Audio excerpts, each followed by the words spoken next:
ओहो, क्या डिसिप्लिन है। वाह वाह वाह वाह वाह। ये हुई ना बात। एनटीए जिंदाबाद भाई, है ना। ये ईमानदारी हो तो ऐसी हो, कंसिस्टेंसी हो तो ऐसी हो, है ना। तो हमारे पास एक आइडिया है कि कौन से चैप्टर से कितना आईआईटी के अंदर पोर्शन आया था। देखिए यहाँ पर, देखिए ये बहुत भारी चैप्टर्स हैं, तो इनको आप इग्नोर नहीं कर सकते। ध्यान रखना क्या सीक्वेंस सीरीज है और क्या आपका बाकी चीजें है ना। तो अगर वेक्टर 3D से कोई बड़ा अगर चैप्टर आ गया है तो अब आ गया है कौन से चैप्टर जो है लास्ट के टाइम पर रिवीजन पे ज्यादा जोर देना चाहिए। यहाँ पर ये काफी अच्छा पोर्शन अपने को देखने को मिल रहा है, बहुत अच्छा चैप्टर मान। डिफरेंशियल इक्वेशन सदाबहार, ठीक है, सदाबहार। ट्रिग्नोमेट्रिक इक्वेशन का ध्यान रखो, जनरल सॉल्यूशन पढ़ के जाओ। क्वाड्रेटिक से सदाबहार अपना। नमस्कार बच्चों, गुड मॉर्निंग। एनटीए ने ऑफिशियल आईआईटी मेन का जो जनवरी शिफ्ट के 10 पेपर है वो रिलीज कर दिए। तो हमारे पास एक आइडिया है कि कौन से चैप्टर से कितना आईआईटी के अंदर पोर्शन आया था। तो एक बार आप इसको गो थ्रू कर लेंगे तो आपको थोड़ा अंदाजा रहेगा कि कौन से चैप्टर्स जो है लास्ट के टाइम पर रिवीजन पे ज्यादा जोर देना चाहिए।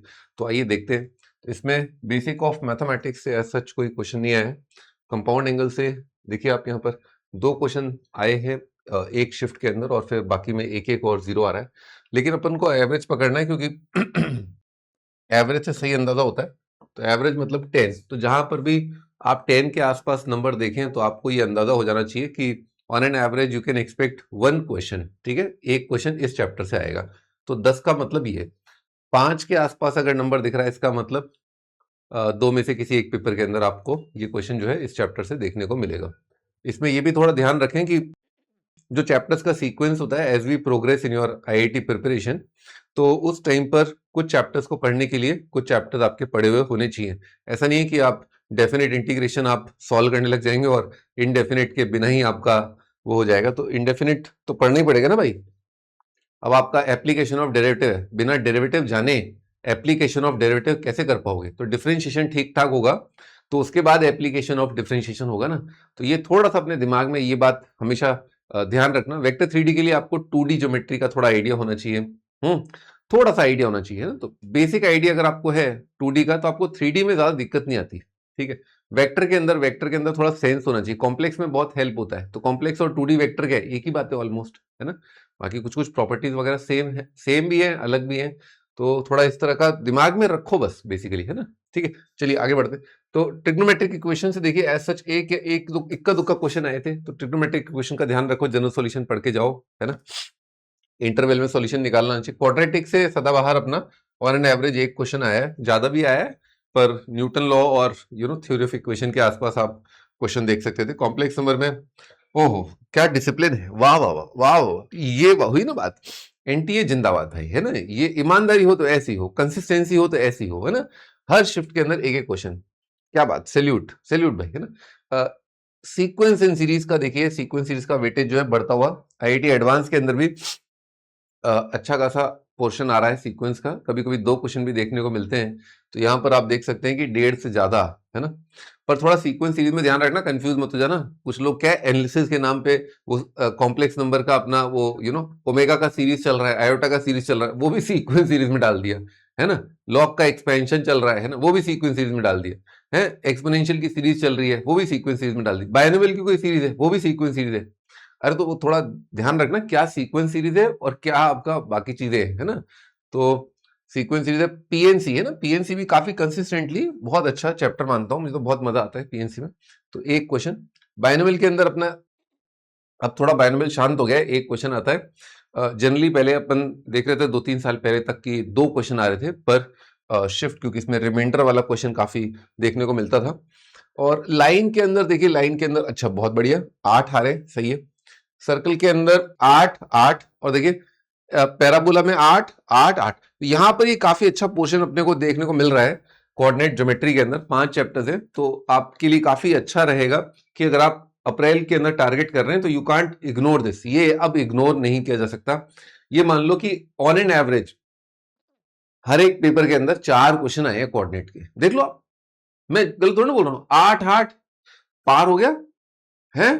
तो इसका मतलब क्या है, कोऑर्डिनेट ज्योमेट्री के 4 क्वेश्चन अगर आ रहे हैं तो वेक्टर 3D को एक्सीड कर गया मेरे मालिक, है नहीं। तो अगर वेक्टर 3D से कोई बड़ा अगर चैप्टर आ गया है तो अब आ गया है कोऑर्डिनेट ज्योमेट्री, ठीक है। हाँ, सेट एंड रिलेशन बढ़िया, सेट एंड रिलेशन 10। फंक्शन और सेट्स और रिलेशन से आपको 2-2 क्वेश्चन देखने को मिल रहे हैं, ठीक है। तो ये बहुत इंपॉर्टेंट पार्ट है। बस थोड़ा ध्यान रखना, सेट एंड रिलेशंस के अंदर कुछ पार्ट परमिटेशन कॉम्बिनेशन वाला तो नहीं आ गया है ना, थोड़ा सा उसमें ध्यान रखना। तो ये आप तभी कर पाओगे जब आपको पीएनसी भी आता होगा। तो प्लीज टेक केयर, थोड़ा सा पीएनसी पढ़ के जाना। पता चला पीएनसी के चक्कर में सेट रिलेशन वाला नहीं हुआ। फंक्शन का तो देखो यहां पर एकदम से कुछ ज्यादा हो गया था, और यहां पर बाकी जगह पर देख सकते हैं जीरो ही है। भाई नेक्स्ट टॉपिक्स हैं आपके मैट्रिसेस एंड डिटर्मिनेंट। जैसे मैट्रिसेस एंड डिटर्मिनेंट तो 2 चैप्टर हो गए, तो इसीलिए आपको एक से ज्यादा क्वेश्चन देखने को मिल रहा है। डिटर्मिनेंट से थोड़ा कम आता है, मैट्रिसेस से ज्यादा आता है ना, ये जनरली रहता है। और आईटीएफ है ना, इनवर्स ट्रिग्नोमेट्रिक फंक्शन, 6 क्वेश्चन, तो आधा है मतलब बेसिकली।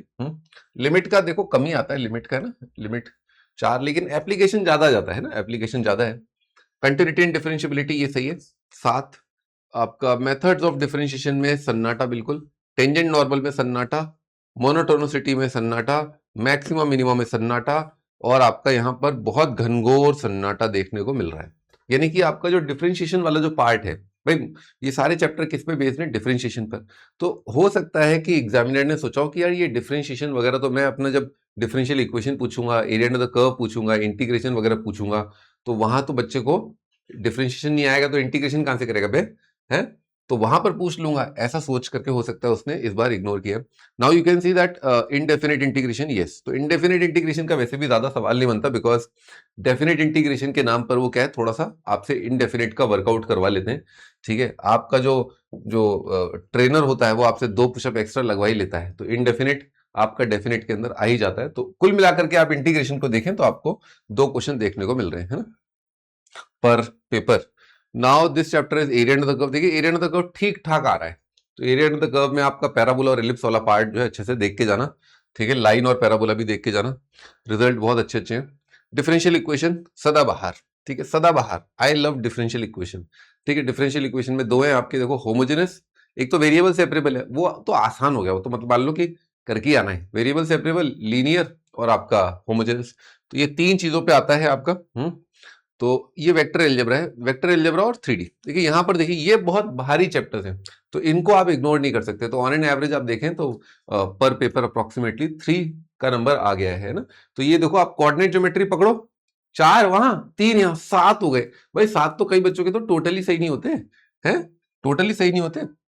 प्रोबेबिलिटी, कंसिस्टेंट परफॉर्मर और आपका स्टैटिस्टिक्स। अब स्टैटिस्टिक्स में थोड़ा ध्यान रखना, प्रोबेबिलिटी और स्टैट्स के कुछ क्वेश्चंस जो मिक्सअप करके आते हैं, तो उनके लिए आपको दोनों को अच्छे से पढ़ने की आवश्यकता है।